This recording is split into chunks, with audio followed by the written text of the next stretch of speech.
everyone, back to the Evermore YouTube channel. It's Chris back with another See You Next Tuesday. That's right, we missed one last week because of the match getting in the way, but we come back with episode 18 of See You Next Tuesday. So this one down, only two more to go, and we were scratching our heads thinking, who can we add to the list of the See You Next Tuesdays?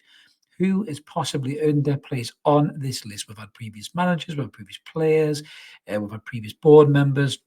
And I couldn't get away from this name. And it was a name that me and Mark both agreed, just to the sins that he committed at his time in Newcastle United.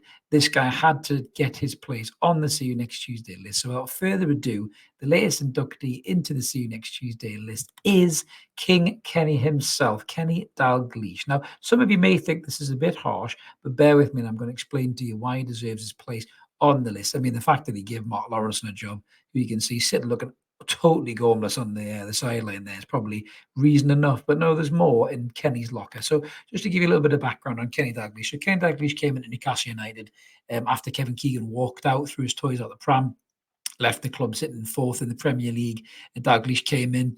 Obviously, he worked with Alan Shearer before. He won the Premier League with Blackburn. He was an unbelievable player at Liverpool, and one of the best players in the world. He was a manager at Liverpool and everything else as well. So he came with quite high pedigree and excited a lot of players, including Tino Asprilla, who was currently at the club. He was very excited to play for Kenny Dalglish, but that was all about to change when Kenny came into the club. It didn't start too bad for him, so he managed to get the club second in his kind of half the season that he had when he came in January. So we finished second. I remember, I think we beat Forest 4-0, I think it was, in the last game of the season or something like that. And then we managed to get into the Champions League. So it seemed all right for Kenny at that particular time, but that's when disaster struck after that. So what he then decided to do was break up the entertainers, with many players getting sold, including Peter Beardsley and Les Ferdinand in that picture, probably pulling the same face they pulled when Kenny Dalglish was getting rid of them. The maddest thing about the Les Ferdinand thing is that Shearer snapped his ligaments in a pre-season game in Everton, and Ferdinand was already halfway down to London to sign for Spurs. I think the club he supported as a boy, I think it was. And then they turned around and try and get Les Ferdinand back, and he said no. So I can't blame Big Les for that, to be honest with you. So that was a terrible move. He got rid of John Beresford. He got rid of David Ginola. He got rid of Robbie Elliott. He got rid of all the players really that was in the Newcastle United entertainer squad really, and kept a small handful of them. And then he decided to do something completely fucking mental. Now, I know there's maybe a little underlying tone to this, that Dalglish's hands were maybe tied by the board because of the money running out and everything else as well. But you then decided to go out, almost like an early bird dinner, and sign the entire cast of Dad's Army. That's right, all his ex-Liverpool buddies. We had John Barnes, who was way past his sell-by date. He had a couple of moments in a black and white shirt, but generally he was way past the sell-by date. Ian Rush, who was so old his knees were creaking when he ran. It was absolutely appalling. One of the worst signings I think we've ever made as Newcastle United. Stuart Pearce, who actually wasn't too bad, could still play a little bit, but again, they're all just ancient players who were so old that you couldn't believe we were signing these players and getting rid of, the entertainers and replacing them with these guys. Then he signed unknown players like Des Hamilton, or the Rhino, as Steve Howie called him, who was utterly shit.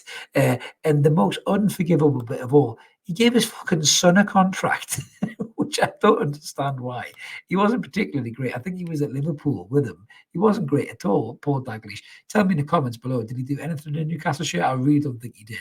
But that's the fucking craziest thing I've ever heard. I'm just going to give my son a contract. Like, what the fuck is that about? That was terrible, Bob Dalglish. He deserves to be on that list alone just for that, to be honest with you.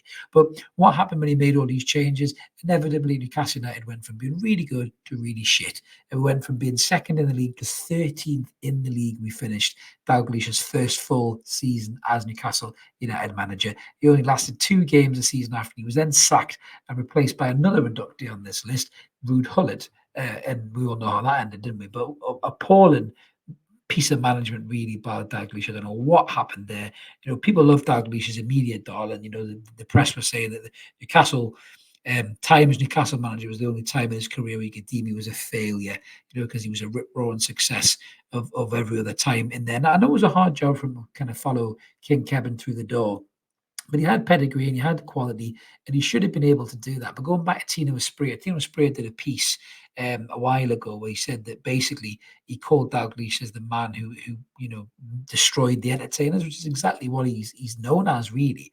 And I think that's why he deserves his place on the list. But Tino had said, after being really excited to play for him because of his pedigree as a player, what he did as a manager, it was really apparent very quickly that the style that he wanted to play did not work for the likes of David Ginola, Peter Beardsley, Les Ferdinand, and Tino himself.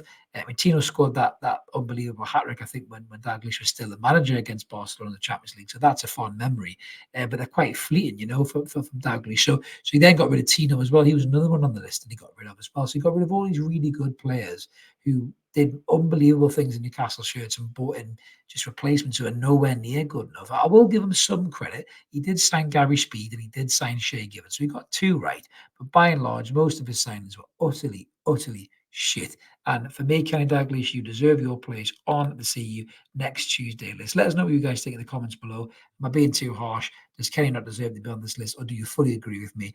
And after he sold the entertainers and broke them up and replaced them with Dad's Army, does he belong on the CU next Tuesday list? But that's me done for this. This is the kind of thing you like. Please click subscribe. Come and join us.